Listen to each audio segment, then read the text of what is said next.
नमस्कार दोस्तों, मैं आशा करता हूँ आप अपनी लाइफ को एंजॉय कर रहे हो। अपनी सेहत, फैमिली और पढ़ाई का ध्यान काफ़ी अच्छे से रख रहे हो।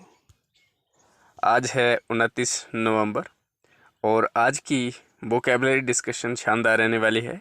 आगे बढ़ने से पहले आज का quote of the day. Perhaps our eyes need to be washed by our tears once in a while so that we can see life with a clearer view again। ये ज़रूरी है हमारे लिए, हमारी आँखों के लिए, कि हम अपनी फीलिंग को अपने जो आंसू हैं उनके ज़रिए निकाल दें। वरना हमारी लाइफ में ऐसा होता है कि हमारे जो स्ट्रगल होता है उस स्ट्रगल लाइफ में इतनी चीज़ें हम पर आती हैं और उन सब वो सारी अंदर हमारे भड़ास भरी हुई होती है, फ्रस्ट्रेशन भरी हुई होती है, जिसकी वजह से जो चीज़ें हमें इग्नोर करनी होती हैं उनको इग्नोर नहीं कर पाते हैं और जो चीज़ें अप्रिशिएट करनी होती हैं उनको अप्रिशिएट नहीं कर पाते हैं। पर जैसे ही आप इस फीलिंग को, आपके अंदर जो फ्रस्ट्रेशन वो बाहर निकल जाएगी, then you will learn how to appreciate the things that must be appreciated.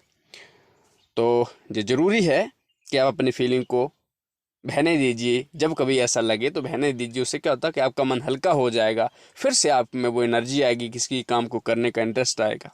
तो शुरू करते हैं आज की वोकैबुलरी। सबसे पहला शब्द है डोज। डोज का मतलब होता है चकमा देना। चकमा, चालाक, कपटी, जिससे ना किसी को धोखा दे देना। मतलब इसको इंग्लिश मीनिंग है एन अनएक्सपेक्टेड और सडन मूवमेंट। कोई अचानक से चाल चल जाना। जैसे ना मान लो दो देशों की लड़ाई लगी, दूसरे देश ने ऐसा कुछ कर लिया पहले वालों को पता ही नहीं लगा, तो उसको बोलता डॉज, यानी चकमा देना चालाकी से। जहाँ पुलिस चोर के पीछे भाग रही है पकड़ने के लिए, लेकिन चोर ने चकमा दे दिया, ऐसी चालाकी की कि उनको पता ही नहीं चला और भाग गया। इसका सिनोनिम है side step, trick, ruse, elude, contrivance. Antonyms है loyalty, encounter, tolerate, suffer. Sentence है the wrestler was able to dodge his opponent to win the match. जो पहलवान था वो दूसरे पर क्या हो गया, ही वाज एबल टू, मतलब वो इसके कैपेबल बन गया क्योंकि उसने सामने वाले को चकमा दे के जीत का हकदार बन गया। क्योंकि अगर चकमा ना देता उसको तो वो जीत नहीं पाता, तो इसलिए उसने क्या किया, डॉज किया, यानी चकमा देना। अगला शब्द है पर्टिनेंट। पर्टिनेंट का मतलब होता है उचित, मुनासिब, कोई चीज़ बहुत ज़रूरी हो। जैसे ना कि आप मान लो मेरे साथ कोई चीज़ डिस्कशन कर रहे हो, तो मुझे डिस्कशन करने के बाद आप मुझसे मेरी राय ले रहे हो, एडवाइस ले रहे हो, मेरा ओपिनियन पूछ रहे हो, तो उसके बाद ना फिर मैं क्या आपको क्या बोलूँगा, जैसा आपको उचित लगे, जैसा आप मुनासिब समझो, तो मतलब ऐसा करो, तो उसको बोलते हैं पर्टिनेंट। इंग्लिश मीनिंग है समथिंग विच इज रेलिवेंट, जो रेलिवेंट है, उचित है, that must be done. Synonym हो गया germane, relevant, fitting, suitable, proper, convenient. Antonyms हो गया irrelevant, unsuitable, inappropriate, contradictory, impatient. Sentence है the celebrity has given a pertinent reply to those who raised a finger on him. जो celebrity है, जो मतलब इंसान, फेमस इंसान होता है, जो सेलिब्रिटी बोलता है, जो बहुत फेमस हो, मशहूर हो, उसको बोलते हैं। जो कोई सिंगर हो सकता है, कोई स्पोर्ट्स पर्सन हो सकता है, कोई भी हो सकता है, कोई नेता हो सकता है, कोई भी, तो उसको बोलते हैं celebrity. The celebrity has given a pertinent reply, देखो, to those who raise a finger on him, जिन लोगों ने सेलिब्रिटी पे उंगली उठाई थी, यानी कोई भी डाउट किया था, निंदा की, कुछ भी की थी, उसने उचित रिप्लाई दिया जो उनको चाहिए था। जैसे मान लो कोई मेरे साथ झगड़ा कर रहा है, मुझे थप्पड़ मारेगा तो क्या करेगा, मुझे भी थप्पड़ मारेगा, तो मतलब उसको अब जो है ना हाथ जोड़ूंगा, हाथ तो जोड़ूंगा कुछ हद तक, जहाँ तक मुझे लगेगा कि चीज़ टल जाए तो अच्छा है, बिना मतलब चीज़ों को बहुत ज़्यादा ख़राब किए। पर जब नहीं लगे तो तब तो वही एक्शन होगा ना। तो उचित का मतलब होता है जो चीज़ जिस समय, जो चीज़ की ज़रूरत होती है जिस समय पे उसी को देना। अगला शब्द है सॉलिड। सॉलिड का मतलब होता है घिनौना, गंदा, लालची। जैसे ना वेरी बैड और थर्ड क्लास, एकदम बहुत ही गंदा पर्सन है या थर्ड क्लास पर्सन है, उसको होता है तो सॉलिड। उसकी इंग्लिश क्या होती है, सॉलिड। सिनोनिम हो गया mean, dirty, nasty, greedy, filthy. Antonyms हो गया clean, neat, noble, honourable, ethical. Sentence है the police arrested a vendor who was selling sordid food to the customers. Police ने किस जो विक्रेता है उसको अरेस्ट किया, किसको, जो क्या कर रहा था, सॉलिड फूड को लोगों को बेच रहा था, यानी फूड गंदा जो फूड था उसको लोगों को बेच रहा था। अगला शब्द है मेल्ड। मेल्ड का मतलब होता है मिश्रण करना, यानी चीज़ों को मिक्सअप करना। जैसे दो तीन चीज़ें हैं उनको इकट्ठा कर लिया, जैसे कंपाउंड बना देना, तो उसको बोलते हैं मेल्ड, यानी मिश्रण करना। इंग्लिश मीनिंग है to mix two or more things, दो से ज़्यादा चीज़ों को मिक्स करना उसको बोलते हैं मेल्ड, यानी मिश्रण करना। सिनोनिम हो गया कंबाइन, एमलगमेट, मर्ज, यूनाइट, कंपाउंड। एंटोनिम्स हो गया separate, divide, cuddle, cleave, coagulate. Sentence हो गया द गवर्नमेंट में meld together the make in India and invest India campaign.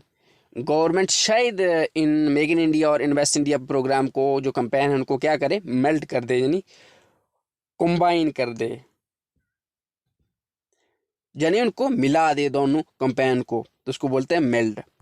अगला शब्द है टेस्टिमोनी। टेस्टिमोनी का मतलब होता है गवाही देना, जहाँ गवाही, शब्द पत्र। जैसे ना कि कोई आप क्या करते हो, कोई ऐसा आपने किया है कि कोई आपसे कोई प्रूफ पूछ रहा है कि बताओ आपने ये, आप बोले कोई काम मैंने किया है, तो सामने वाला गवाही मांग रहा है कि प्रूफ क्या भाई बताओ, तो आपने किसी बंदे को अपने साथ टेस्टिमोनी दे दिया, एविडेंस उसको बोलते हैं। A formal written writing or spoken proof provided in the court, जो होता है ना, जो एविडेंस दिए जाते हैं उसको बोलते हो टेस्टिमोनी। सिनोनिम्स हो गया proof, evidence, statement, witness, avowal. Antonyms हो गया rebuttal, charge, allegation, denial, negation. Rebuttal का मतलब होता है खंडन करना किसी चीज का। सेंटेंस होगी the true testimony is a boon for an honest person, जो सही गवाही है, सच्ची गवाही है, वो एक ईमानदार बंदे के लिए, इंसान के लिए क्या है, वरदान है।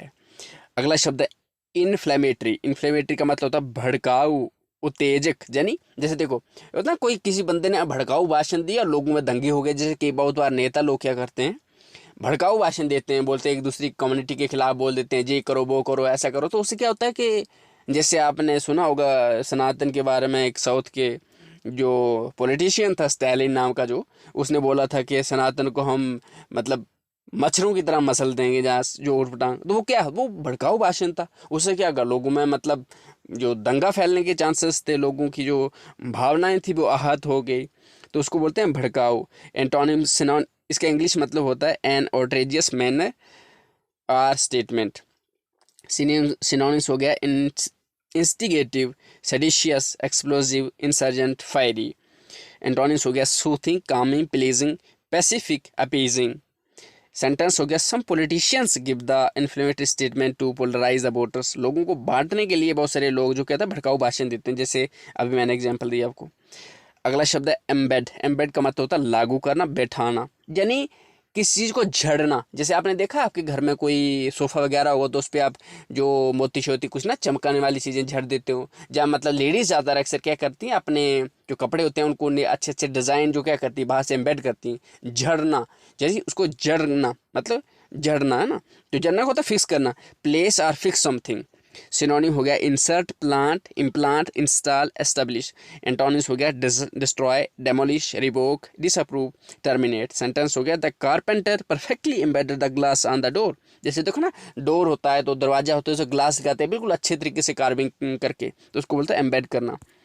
अगला शब्द है कंसुमेट। कंसुमेट का मतलब होता है, ये गलती से कंसुमेट के साथ 282 का नंबर लग गया तो इट्स नथिंग। कंसुमेट का मतलब होता है समाप्त, समाप्ति करना, परिपूर्ण।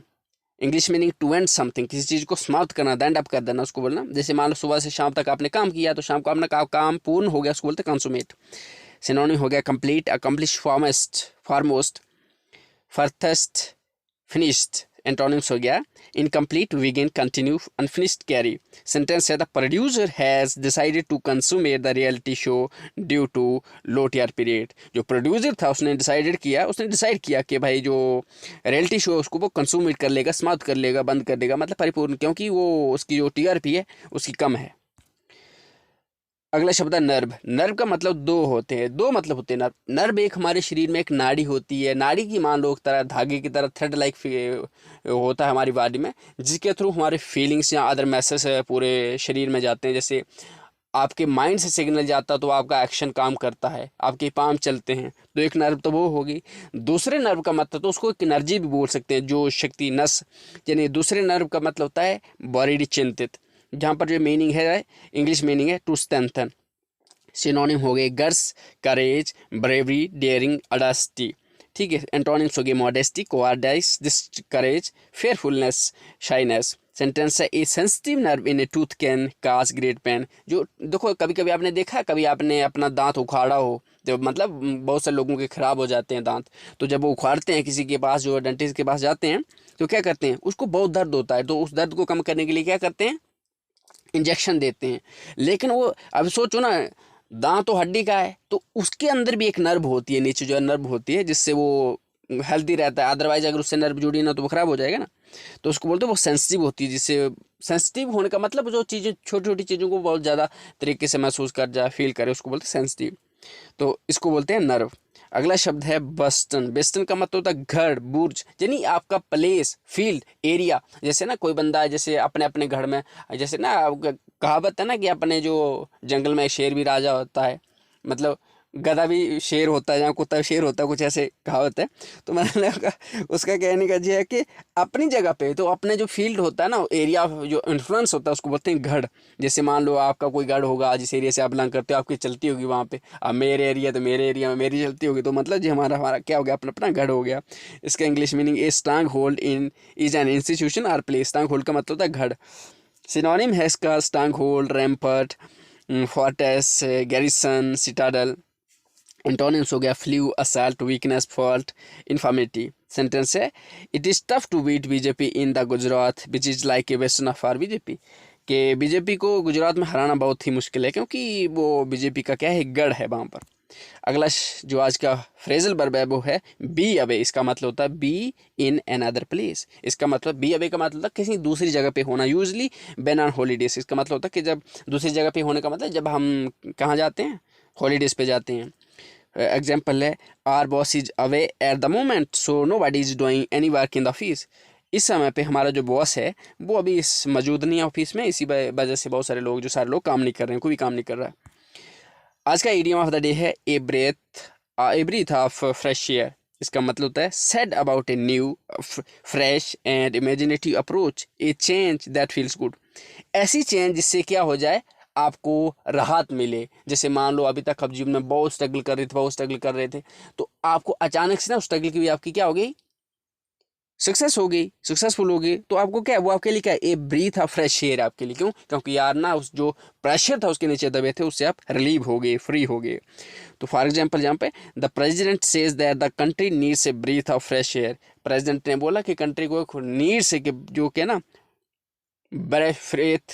फ्रेश एयर की एक ब्रीथ चाहिए। जैसे अभी मान लो रशिया और यूक्रेन के बीच लड़ाई चल रही है, तो अभी जैसे हमास और इजराइल के बीच क्या लड़ाई चल रही है, अभी मान लो कि भी युद्ध जो बंद हो जाए ना, तो एक जो वीक कंट्री है ना उसके लिए राहत हो जाएगी। अभी मान लो रशिया यूक्रेन पे जो लड़ाई बंद कर दे ना, तो वो बच जाएगा। उसके लिए यूक्रेन के लिए क्या है, वो राहत है। यहाँ रशिया के बहुत सारे लोग सफ़र कर रहे हैं, उनके लिए राहत हो जाएगी। तो जो वो राहत होती है उसको क्या बोलते हैं, ए ब्रीथ ऑफ फ्रेश एयर। सो इसी के साथ मैं लेता हूँ आपसे अलविदा। मैं आशा करता हूँ कि आपने ज़रूर कुछ आज वैल्यूएबल अपनी लाइफ में ऐड किया होगा, क्योंकि ये लाइफ है, इसका मतलब तभी है जब हम कुछ चीज़ें सीख रहे हैं।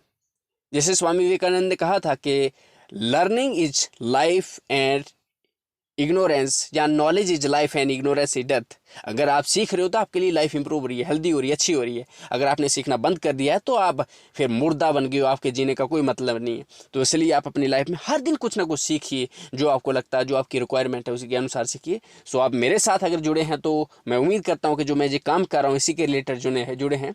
सो जितना हो सकता है आउटपुट, जितनी भी आप अपनी लाइफ में ना ऐड अप करिए, ताकि एक आप बेटर पर्सन बने, जो भी आप जीवन में चाहते हो उसे अचीव करें। So thank you for watching. See you guys very soon. Till then, take care. Thank you for watching. Have a nice day.